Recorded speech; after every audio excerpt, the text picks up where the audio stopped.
हरे कृष्ण करुणा सिंधु दीनबंधो जगतपते गोपेश गोपिका कांत राधा कांत नमोस्तुते। श्रीमद् भगवद गीता की जय। देहि नित्यमबध्योऽयं देहे सर्वस्य भारत तस्मात् सर्वाणि भूतानि न त्वं शोचितुम् अर्हसि। देहि नित्यमबध्योऽयं देहे सर्वस्य भारत तस्मात् सर्वाणि भूतानि न त्वं शोचितुम् अर्हसि। भगवान यहाँ पर कहते हैं देही यानी कि आत्मा, देह के भीतर रहने वाली देही नित्य है, शाश्वत है। अबध्योयम, इसका वध नहीं किया जा सकता। देही सर्वस्य भारत, फिर अर्जुन को भारत कहा। हे भरतवंशियों में श्रेष्ठ अर्जुन, जो देही है उसका वध नहीं हो सकता क्योंकि वो नित्य है।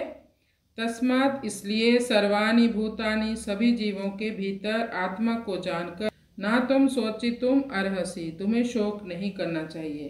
तुम अपने परिवारजनों का वध नहीं करोगे, केवल उनके शरीरों का ही परिवर्तन होगा। अनुवाद: हे भरतवंशियों में श्रेष्ठ अर्जुन, सभी प्रकार के शरीरों में यह शरीरी, यह आत्मा नित्य ही अविनाशी है।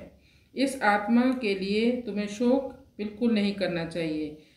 तो व्यक्ति शोक करता क्यों है? क्योंकि उससे यानी उस वस्तु से या उस व्यक्ति के साथ उसकी आसक्ति होती है। जैसे कोई वस्तु खो जाए तो शोक करता है क्योंकि उस वस्तु से उसकी आसक्ति है।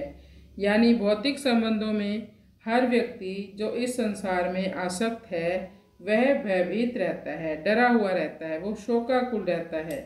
यदि हमें भय और शोक से मुक्त होना है तो हमें भौतिक जगत से ऊपर उठकर आध्यात्मिक जगत में स्थित होना होगा, क्योंकि आत्मा क्या है? शाश्वत है। यानी हमें हमारी चेतना को परमात्मा में लगाना चाहिए, जो हमारा कभी भी साथ नहीं छोड़ के जाएंगे। इस संसार में तो अगर आप किसी भी व्यक्ति या वस्तु का आश्रय लेते हैं तो या तो वो वस्तु आपसे दूर हो जाएगी या आप उस वस्तु से दूर हो जाएंगे।